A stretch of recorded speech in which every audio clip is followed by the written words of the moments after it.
Welcome to Life in Newfoundland. Today we're having the first winter storm of the season.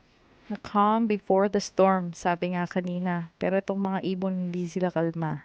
Kahit sanay na, pinaghahandaan pa rin namin to. Ito ay asin or salt na binubudbud sa block of ice para hindi madulas. Kung may snowblower naman katulad nito, kailangang i-check kung may gas at tingnan kung gumagana ba.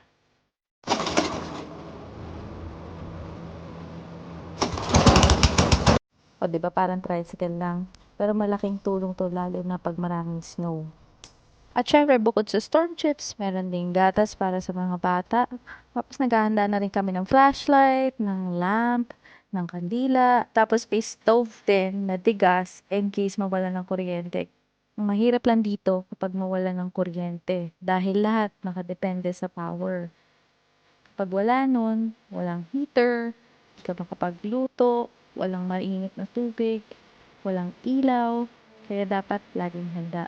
Kaya matutulog muna kami and hopefully bukas hindi naman ganun kagrabe. Keep safe and see you tomorrow. Bye!